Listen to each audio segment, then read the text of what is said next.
రోజులాగానే ఎన్నో latest tech news తోటి tech news episode 326తో మీ ముందుకు వచ్చేసాను. మరి ఆలస్యం చేయకుండా ఈరోజు latest happening and trending tech news ఏంటో చూసేద్దామా. Hi, this is Vasu again signing in. Welcome to my channel VaasuTechVlogs. Friends, everyday మనం టెక్ న్యూస్ స్టార్ట్ చేయబోయే ముందర ఒక ఆడియన్స్ పోల్ని అయితే కండక్ట్ చేస్తూ ఉంటాం. అదేం లేదు, సింపుల్గా నేను మిమ్మల్ని క్వశ్చన్ అడుగుతాను, దానికి సంబంధించి మీ అభిప్రాయం ఏంటి అనేది ఇక్కడ కనపడేటువంటి కార్డ్ని క్లిక్ చేసి మీరు ఓట్ చేయాల్సి ఉంటుంది, అంతే. అలా నేను అడిగినటువంటి క్వశ్చన్ ఏంటి అంటే, ఒకవేళ మీరు కనుక ఇప్పుడు ప్రస్తుతం మనకి లాక్డౌన్ పీరియడ్ అయితే నడుస్తుంది కదా, సో దీంట్లో కంపెనీస్ మనకు ప్రొవైడ్ చేస్తున్నటువంటి డేటా ఏదైతే ఉందో అది సరిపోతుందా లేదా సరిపోవట్లేదా అని చెప్పి అడిగితే, మరి మీకు క్వశ్చన్ అర్థం కాలేదో ఏమో నాకు అర్థం కాలేదు, కానీ 66% ఆఫ్ ద యూజర్స్ ఏవైతే ఉన్నారో వీళ్ళందరూ కూడా ఎస్ సరిపోతుందని చెప్పి ఓట్ చేశారు. ఇక 33% ఆఫ్ ద యూజర్స్ ఎవరైతే ఉన్నారో మాకు సరిపోవట్లేదని ఓట్ చేశారు. నేనైతే ఎక్స్పెక్ట్ చేసింది సరిపోదు అని చెప్పి ఓట్ చేస్తారనుకున్నాను, కానీ అనూహ్యంగా రెస్పాన్స్ అయితే వచ్చింది. వాట్ ఎవర్ ఇట్ మేబీ నా ఎక్స్పెక్టేషన్స్ ప్రకారం మీకు సరిపోతుందనే నా అభిప్రాయం. అయితే ఈరోజు ప్రశ్న, రీసెంట్గా మన ఇండియన్ గవర్నమెంట్ పరించినటువంటి జిఎస్టీ హైక్ తోటి ఆల్మోస్ట్ అన్ని మొబైల్ కంపెనీస్ కూడా వాటి ప్రైజెస్ని అయితే హైక్ చేయడం జరిగింది. ఇక ఒకవేళ మీరు కనుక మొబైల్ ఫోన్ పర్చేజ్ చేయాలనుకుంటున్నారు అన్నట్లయితే ఈ రీసెంట్ హైక్ ప్రైజ్ పీరియడ్లో, అంటే ఇప్పుడు లాక్డౌన్ కంప్లీట్ అయిపోయిన వెంటనే మీరు పర్చేజ్ చేసేటువంటి ప్రయత్నంలో ఉన్నారా, లేదు అన్నట్లయితే కొన్ని రోజులు ఆగి ఏదైనా ఆఫర్ వస్తేనే మీరు పర్చేజ్ చేస్తారా? Let me know. ఇక్కడ కనపడేటువంటి కార్డ్ని క్లిక్ చేసి ఓట్ చేయండి. దీనికి సంబంధించి రిజల్ట్ని రేపటి టెక్ న్యూస్లో అనౌన్స్ చేస్తాను. ఫ్రెండ్స్, టెక్ న్యూస్ స్టార్ట్ చేయబోయే ముందర ఈరోజు మార్నింగ్ అసలు ఎలాంటి హోమ్ థియేటర్ కొనాలి, 2.1 అంటే ఏంటి, 5.1 అంటే ఏంటి, 7.1 అంటే ఏంటి, 7.2 అంటే ఏంటి, 9.1 అంటే ఏంటి, 9.2 అంటే ఏంటి, ఏది బెస్ట్ ఉంటుంది, అసలు వీటిని డిఫరెన్షియేషన్ ఎలా చేయాలి, సౌండ్ బార్ని కొనాలా లేదా హోమ్ థియేటర్ సిస్టమ్ని కొనాలా లేదా మనకి ట్రెడిషనల్గా ఉండేటువంటి హోమ్ థియేటర్స్ని పర్చేజ్ చేయాలన్న దాని గురించి డీటెయిల్డ్ వీడియోని అయితే ఆల్రెడీ మన ఛానల్లో పోస్ట్ చేశాను. సో ఆ వీడియో అయితే మిస్ కాకుండా చూడండి, సో దట్ మీకు ఒక ఐడియా వస్తుంది మీ ఇంటికి సరిపడా హోమ్ థియేటర్ ఏంటి అనే దాని గురించి. వీలైతే ఇక్కడ ఉండేటువంటి కార్డులో అలాగే కింద డిస్క్రిప్షన్లో లింక్స్ ప్రొవైడ్ చేస్తాను, have a look on that. మొదటిగా ఈ టెక్నికల్ అప్డేట్స్ మనకి ఇన్ఫినిక్స్ సంస్థ దగ్గర నుంచి అండి. ఇన్ఫినిక్స్ కూడా పర్వాలేదు, ఈ మధ్య కొంచెం బెటర్ మొబైల్ ఫోన్స్ తీసుకొస్తున్నాయని చెప్పుకోవచ్చు. కాకపోతే ఫీచర్స్ పరంగా బాగుంటున్నాయి, కానీ హార్డ్వేర్ పరంగా మాత్రం వీళ్ళు అప్గ్రేడ్ అవ్వట్లేదని మనం చెప్పుకోవచ్చు. ఇకపోతే వీళ్ళు అతి త్వరలో మన ముందుకి నోట్ 7 అనేటువంటి మొబైల్ ఫోన్ అయితే తీసుకొని రాబోతున్నారంట. రెడ్మీ నోట్ 7 అయితే మొబైల్ కాదు, సో డెడికేటెడ్గా ఇన్ఫినిక్స్లో వస్తున్నటువంటి నోట్ సిరీస్లో 7 సిరీస్ మొబైల్ ఫోన్ అయితే మన ముందు తీసుకొస్తున్నారు. ఇక దీంట్లో మీరు చూసారంటే 6.9 ఇంచెస్కి సంబంధించినటువంటి ఫుల్ హెచ్డీ ప్లస్ డిస్ప్లే మన ముందు తీసుకొని రాబోతున్నారంట, which comes with a punch hole display. ఎందుకంటే ఇప్పుడు ప్రజెంట్ ట్రెండ్ అంతా కూడా మనకి పంచ్ హోలే కదండి. ఇకపోతే దీంట్లో మీరు చూసారు అన్నట్లయితే కనుక 48 మెగాపిక్సెల్ ప్రైమరీ కెమెరా కింద, అది కూడా రేర్ సర్క్యులర్ మాడ్యూల్తో ఇది మన ముందు తీసుకొని రావటం మరొక విశేషం. వేరే ఫ్రంట్ వచ్చేటప్పటికే వీళ్ళు 16 మెగాపిక్సెల్ కెమెరాని అయితే తీసుకొని రాబోతున్నారు, విచ్ కమ్స్ విత్ 2.4 అపాచర్తో మన ముందుకు వచ్చేటువంటి అవకాశం అయితే ఉంది. ఇకపోతే దీంతో పాటుగా మనకి 5000 mAh of the battery and at the same time 18 వాట్స్కి సంబంధించినటువంటి ఫాస్ట్ ఛార్జర్ని కూడా మన ముందు తీసుకొని రాబోతున్నారంట.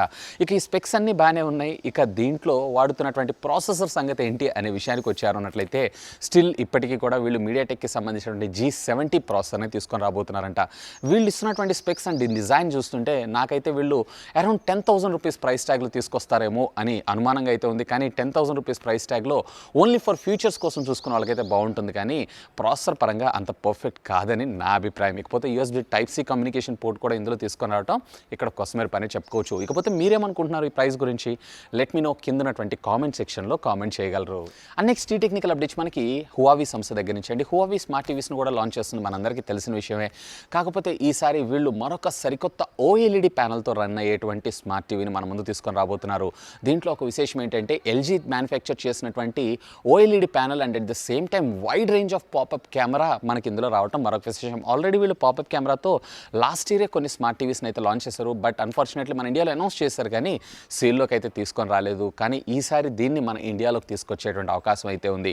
ఇక్కడ మీరు చూసారు అన్నట్లయితే కనుక 32 మెగాపిక్సెల్కి సంబంధించినటువంటి సెల్ఫ్ పాపప్ కెమెరాతో పాటు దీంట్లో 3D ఇమేజ్ రికగ్నైజేషన్ టెక్నాలజీని కూడా యూస్ చేస్తున్నారంటే, ఏదైతే ఇప్పుడు ప్రస్తుతం మనము ఐఫోన్స్లో చూస్తున్నామో, సో వీటిని బేస్ చేసుకొని మనం టీవీని ఈసారి అన్లాక్ చేయాలన్నా కానీ మనం ఫేస్ ఐడీని యూస్ చేసినా ఆశ్చర్యపడాల్సిన విషయం అయితే లేదు. ఇదైతే కొంచెం నాకు బాగానే ఉంది ఒకళ్ళు యూస్ చేస్తే, కానీ ఇంట్లో ఫ్యామిలీ మెంబర్స్ యూస్ చేస్తే అక్కడ ప్రాబ్లం అయితే మనం ఫేస్ చేయాల్సి ఉంటుంది. ఎందుకంటే మనం ఫేస్ ఐడి పెట్టేసుకుంటాం, బయటకు వెళ్ళిపోతాం, ఇంట్లో వాళ్ళు టీవీ చూడాలంటే అక్కడ ఇబ్బంది పడేటువంటి అవకాశం అయితే ఉంది. కాకపోతే స్కైప్ కాలింగ్ కానీ లేదా గ్రూప్ కాలింగ్ కానీ లేదా జూమ్ కాలింగ్ ఇట్లాంటి వాటికి అయితే బాగా ఎనేబుల్ చేయడం, అంటే ఫ్యూచర్ అయితే బాగా సపోర్ట్ చేస్తారని నా అభిప్రాయం. ఇక దీని ప్రైస్ అయితే వీళ్ళు చెప్పలేదు, కానీ మోస్ట్లీ నా ఎక్స్పెక్టేషన్స్ ప్రకారం ఇది 65 ఇంచెస్ అందులో OLED కాబట్టి 1 lakh పైన ఉండేటువంటి అవకాశం ఉంది. ఇక దీంట్లో వీళ్ళ own operating system hormone operating సిస్టమ్తో రావడం మరొక విశేషం అని చెప్పుకోవచ్చు. చూద్దాం దీని ప్రైస్ ఏ ట్యాగ్లో తీసుకొస్తారు అనే దాని గురించి అయితే. నెక్స్ట్ ఈ టెక్నికల్ అప్డేట్స్ మనకి నోకియా సంస్థ దగ్గర నుంచి అంటే ఆల్మోస్ట్ ప్రతి మొబైల్ కంపెనీ కూడా మనకి లేటెస్ట్ జిఎస్టీ ప్రైజెస్ హైక్ అయినాయి అనే దాంతో మొబైల్ ఫోన్ ప్రైస్ని అయితే అమాంతం పెంచేసినాయి. ఇక ఇదే బాటలో మనకి నోకియా కూడా ఉందని చెప్పుకోవచ్చు. సో ఇక్కడ మీరు చూసారన్నట్లయితే సెవరల్ కైండ్స్ ఆఫ్ మొబైల్స్ ఉన్నాయి. సుమారుగా ₹600 నుంచి దగ్గర ₹6,000 దాకా కూడా మనకి ప్రైస్ హైక్ అనేది ఇక్కడ మనం అయితే చూడొచ్చు. సో నన్ను అడిగితే వీళ్ళు అంటే జిఎస్టీ పెంచమనేది ఓన్లీ 6%, కానీ వీళ్ళు దానికంటే ఎక్కువగానే ప్రైస్ మన దగ్గర ఛార్జ్ చేస్తున్నారనే అభిప్రాయం అయితే నాకు వస్తుంది. బేసిక్గా మీరు చూసారన్నట్లయితే కనుక ₹16,000 ఉండాల్సినటువంటి Poco X2 base variant 6GB 64GB ఇప్పుడు ₹17,000 అయితే చేశారు. సో ₹1,000 హైక్ అయితే చేశారు. సో గవర్నమెంట్ నామ్స్ ప్రకారం వీళ్ళు ₹16,000కి 6% అయితే అంత అమౌంట్ కాదనే నా అభిప్రాయం. ఇకపోతే మీకేమనిపిస్తుంది? లెట్ మీ నో కింద ఉన్నటువంటి కామెంట్ సెక్షన్లో కామెంట్ చేయగలరు. అండ్ నెక్స్ట్ ఈ టెక్నికల్ అప్డేట్స్ మనకి అమెజాన్ సంస్థ దగ్గర నుంచి అండి. గూగుల్ స్టేడా ఇదైతే మనందరికీ తెలిసిందే ఆన్లైన్ గేమింగ్కి సంబంధించినటువంటి ఒక ప్లాట్ఫామ్. ఆల్రెడీ వీళ్ళు దీనికైతే లాంచ్ చేశారు, కానీ ఇంకా ఫుల్ ప్లెజ్డ్గా జనాల్లోకి అయితే తీసుకొని రాలేదు. ఇక అమెజాన్ మరొక ప్లాట్ఫామ్ సర్వీసెస్ని అయితే లాంచ్ చేయబోతుంది. అది కూడా క్లౌడ్ ప్లాట్ఫామ్ సర్వీసెస్, అది కూడా ఆన్లైన్ స్ట్రీమింగ్ గేమింగ్ కంటెంట్కి. ఇది గూగుల్కి పోటీగానే అంటే గూగుల్ స్టేడాకి కాంపిటేటివ్గానే మన ముందుకు తీసుకొచ్చేటువంటి అవకాశం ఉంది. వీటి వల్ల మనకు వచ్చినటువంటి లాభం ఏంటి అంటే ఈవెన్ మీ ఇంట్లో హై ఎండ్ పీసీ లేకపోయినా లో ఎండ్ పీసీ ఉన్నా కానీ అక్కడ ఉండేటువంటి హై ఎండ్ కాన్ఫిగరేషన్స్ తోటి మీరు పెద్ద పెద్ద గేమ్స్ని కూడా చాలా సునాయాసంగా అయితే ఆన్లైన్ గేమ్స్ ఆడేటువంటి సదుపాయం అయితే ఉంటుంది. ఎక్స్బాక్స్ ఇవన్నీ కాస్ట్లీ ఎక్విప్మెంట్ ఇలాంటి పర్చేజ్ చేయకుండా మనం వీటి సహాయంతో హై ఎండ్ గేమ్స్ని కూడా ఇంట్లో కూర్చొని ఆస్వాదించవచ్చు. జస్ట్ మీ దగ్గర హై స్పీడ్ ఇంటర్నెట్ కనెక్షన్ ఉండాలి అంతే. అండ్ నెక్స్ట్ ఈ టెక్నికల్ అప్డేట్స్ మనకి గూగుల్ సంస్థ దగ్గర నుంచి అండి. గూగుల్ అఫీషియల్గా గూగుల్ మ్యాప్స్ యూజర్స్ యొక్క డేటాని మన ఇండియన్ గవర్నమెంట్స్కి షేర్ చేయడానికి ముందుకొచ్చింది. మన ఇండియన్ గవర్నమెంట్ అని కాదు, ఆల్మోస్ట్ వరల్డ్ వైడ్గా ఉన్నటువంటి అన్ని గవర్నమెంట్స్ కూడా వీళ్ళు సర్వీసెస్ని అయితే ప్రొవైడ్ చేస్తున్నారు. సో దీనివల్ల వాళ్ళకు వచ్చినటువంటి లాభం ఏంటంటే ఈ గూగుల్ సర్వీసెస్ని యూజ్ చేస్తూ వీళ్ళు రీసెంట్గా యూజ్ చేసిన అంటే లేదా ట్రావెల్ చేసినటువంటి లొకేషన్ సర్వీసెస్ ఏవైతే ఉన్నాయో డైరెక్ట్గా గవర్నమెంట్ అయితే ఐడెంటిఫై చేసి వాళ్ళని వీలైతే క్వారంటైనో లేదా వాళ్ళకి సంబంధించినటువంటి టెస్టులు చేసి ఈ వైరస్ని మరింత ఎక్స్పాండ్ కాకుండా అయితే కాపాడగలవు. ఇది ఒక మంచి విషయాన్ని చెప్పుకోవచ్చు. ఓన్లీ లొకేషన్ హిస్టరీ మాత్రమే షేర్ చేస్తుంది, మీ పర్సనల్ డేటా అంతా కూడా సేఫ్. అండ్ నెక్స్ట్ ఈ టెక్నికల్ అప్డేట్స్ మనకి సామ్సంగ్ సంస్థ దగ్గర నుంచి అండి. సామ్సంగ్ ఇప్పుడు మీరు చూసారన్నట్లయితే కనుక ఫోల్డబుల్ డిస్ప్లేస్ మీద పడిందని చెప్పొచ్చు. మీరు చూసారన్నట్లయితే సామ్సంగ్ గెలాక్సీ ఎక్స్ ఫోల్డ్ కావచ్చు, లేదన్నట్లయితే Samsung Galaxy Z Flip mobile phones ఇవన్నీ కూడా ఫోల్డబుల్ స్క్రీన్స్తోనే మన ముందుకు రావడం జరుగుతుంది. కాకపోతే ఇక్కడ మీరు చూసారన్నట్లయితే కనుక ఈ స్క్రీన్కి సంబంధించినటువంటి మ్యానుఫ్యాక్చరింగ్ గ్లాస్ కోసం సామ్సంగ్ వేరే ఒక కంపెనీ, అది కూడా పెద్ద కంపెనీ కాదు, అది కూడా సామ్సంగ్ వాళ్ళ ఓన్ కంపెనీ, ఇది ఒక సిస్టర్ కంపెనీ అని కూడా మనం చెప్పుకోవచ్చు. దీని మీద అయితే డిపెండ్ అవుతుంది. ఇక వీటిని కాకుండా సామ్సంగ్ వాళ్ళ ఓన్ గ్లాసెస్ని వాళ్ళే మ్యానుఫ్యాక్చర్ చేయబోతుందంట ఈ 2020లో. సో ఈ ఇయర్ ఎండ్ కల్లా దీనికి సంబంధించినటువంటి ప్లాంట్ని ఎస్టాబ్లిష్ చేసి అల్ట్రా థిన్ గ్లాసెస్ని వీళ్ళ ఓన్ ప్లాట్ఫామ్ కింద డిజైన్ చేయబోతున్నారంట. మేబీ వీళ్ళు ఇంకా ఫ్యూచర్లో అవుట్ సోర్సింగ్కి ఇచ్చినా ఆశ్చర్యపడాల్సిన విషయం అయితే లేదు.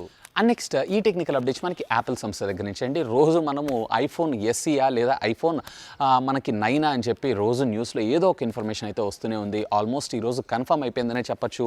ఈ ఇయర్లో అంటే రేపు April 15th నాడు అఫీషియల్గా మన ముందుకు రాబోతున్నటువంటి ఐఫోన్ యొక్క పేరు ఐఫోన్ SE 2 2020 అనేటువంటి పేరుతో అయితే రాబోతుందంట. అంటే ఈసారి ఐఫోన్ 9 అనేటువంటి పేరుతో అయితే 100% ఈ మొబైల్ వచ్చేటువంటి ఛాన్సే లేదు. ఇక దీంట్లో మీరు చూసారంటే A13 bionic chip which comes with 3GB of RAM, అలాగే 64, 128, 256GB స్టోరేజ్ మెమరీ తోటి రేర్ వచ్చేటప్పటికి సింగిల్ కెమెరా, వేర్ ఫ్రంట్ కూడా మనకి సింగిల్ కెమెరాతో రావడం జరుగుతుంది. అలాగే రెగ్యులర్గా ఉండేటువంటి నాచ్ ఏదైతే ఉందో సేమ్ అదే నాచ్ ఇందులో మన ముందుకు వచ్చేటువంటి అవకాశం ఉంది. అంటే ఐఫోన్ XRలో లాగా కాదు, రెగ్యులర్గా మనము ఐఫోన్ SE2లో ఏ విధంగా అయితే చూసామో అదే విధంగా మనకు రావటం ఇందులో విశేషం అని చెప్పుకోవచ్చు. ఇకపోతే దీని ప్రైస్ ట్యాగ్ కూడా సుమారుగా $400 అంటున్నారు, కానీ దీన్ని మన ఇండియాలో అప్రాక్సిమేట్లీ నాకు 40,000 అబోనే తీసుకొచ్చేటువంటి అవకాశం అయితే ఉంది. ఫైనల్గా అయితే మనకు ఒక విషయం అయితే కన్ఫర్మ్ అయిపోయింది, ఇది ఐఫోన్ SE 2 2020 అనేటువంటి పేరుతో రాబోతుందని. అండ్ నెక్స్ట్ ఈ టెక్నికల్ అప్డేట్స్ మనకి యూట్యూబ్ సంస్థ దగ్గర నుంచి అండి. యూట్యూబ్లో మనకి షార్ట్స్ అని చెప్పి టిక్టాక్కి కాంపిటేటివ్గా ఒక ఫ్యూచర్ అయితే తీసుకొని రాబోతున్నారు అనేటువంటి విషయం అయితే మనందరికీ తెలిసిందే. ఇక దీనికి సంబంధించినటువంటి అఫీషియల్ లిస్టింగ్స్ ఏవైతే ఉన్నాయో ఈరోజు స్టార్ట్ అయిపోయినట్టు చెప్పుకోవచ్చు. అంటే కొంతమంది ప్రముఖ ఛానల్స్కి సంబంధించినటువంటి ఇన్ఫర్మేషన్ అయితే ఇప్పుడు ప్రస్తుతం వీళ్ళైతే షేర్ చేస్తున్నారు. ఒకవేళ ఇదంతా ఫీడ్బ్యాక్ బాగుంది అన్నట్లయితే అతి త్వరలో దీనికంటూ డెడికేటెడ్ సర్వీసెస్ మన ఇండియాలో లాంచ్ చేసినా కానీ ఆశ్చర్యపడాల్సిన లేదు. యాక్చువల్గా చెప్పాలి అన్నట్లయితే November 2018లోనే యూట్యూబ్ స్టోరీస్ అనేటువంటి పేరుతో దీన్ని తీసుకొని రావడం జరిగింది. ఫస్ట్ ఆఫ్ ఆల్ మనకి ఇన్స్టాగ్రామ్లో వచ్చినాయి, ఆ తర్వాత వాట్సాప్లో వచ్చినాయి, ఆ తర్వాత యూట్యూబ్లో కూడా వచ్చినాయి. సో అదే 15 seconds ఆఫ్ వీడియో ఏదైతే ఉందో దాన్ని డెడికేటెడ్గా ఒక యాప్ కింద మనకి టిక్టాక్కి తీసుకొచ్చారు. సో ఇప్పుడు దీనికి కాంపిటేటివ్గా మళ్ళీ యూట్యూబ్ షార్ట్స్ అనేటువంటి ఒక యాప్ని అయితే అతి త్వరలో మన ముందు తీసుకొని రాబోతుంది. All the best to the YouTube. And next ఈ టెక్నికల్ అప్డేట్స్ మనకి ఫేస్బుక్ సంస్థ దగ్గర నుంచి అండి. ఫేస్బుక్ మెసెంజర్ మన అందరం వాడుతూనే ఉంటాం. ఇక దీనికి సంబంధించినటువంటి అఫీషియల్ డెస్క్టాప్ యాప్ని ఈరోజు ఫేస్బుక్ లాంచ్ చేయడం అయితే జరిగింది. ఇప్పుడు ప్రస్తుతం మీరు చూసారనైతే ఈ లాక్డౌన్ పీరియడ్లో జూమ్కే ఎక్కువ మనం ప్రయారిటీ ఇస్తున్నాం. ఏంటంటే ఆన్లైన్ కాన్ఫరెన్సెస్ కావచ్చు లేదా ఆన్లైన్ మీటింగ్స్ అన్నీ కూడా చాలా స్మూత్గా చేసుకోవచ్చు. సో ఈ జూమ్కి కాంపిటేటివ్గా ఫేస్బుక్ ఈ మెసెంజర్ యాప్కి సంబంధించినటువంటి డెస్క్టాప్ వర్షన్ని మన ముందుకు తీసుకొని రావడం జరిగింది. బోత్ విండోస్ అండ్ iOS రెండిట్లో అంటే మ్యాక్ ఓఎస్లో రెండిట్లో కూడా ఇది సపోర్ట్ చేస్తుంది. ఈవెన్ మీరు మ్యాక్ వాడుతున్నా కానీ మీరు దాన్ని అయితే ఇన్స్టాల్ చేసుకోగలరు. సో ఇవి ఫ్రెండ్స్ ఈరోజు నాకు కొంచెం ఇంట్రెస్టింగ్గా అనిపించినటువంటి latest happening and trending techniques అయితే. హోప్ ఈ వీడియో మీకు నచ్చిందని నేను ఆశిస్తున్నాను. ఒకవేళ ఈ వీడియో మీకు నచ్చినట్టయితే ఒక లైక్ చేయండి, అలాగే దీన్ని మీ ఫ్రెండ్స్ అందరితో షేర్ చేసుకోండి. అండ్ మీరు కనుక మన ఛానల్ని మొట్టమొదటిసారిగా చూస్తున్నారు అన్నట్లయితే ప్లీజ్ సబ్స్క్రైబ్ చేసుకొని నన్ను సపోర్ట్ చేయండి. ఎందుకంటే మీ అందరి కోసం ఇలాంటి లేటెస్ట్ గ్యాడ్జెట్ సంబంధించినటువంటి అప్డేటెడ్ ఇన్ఫర్మేషన్తో పాటు వాటి unboxing reviews, tech news, informative videos ఎన్నో మన ఛానల్లో మీకోసం తెలుగులో తీసుకొని రావడం జరుగుతుంది. That's all for today. This is Vasu signing off. Have a great day.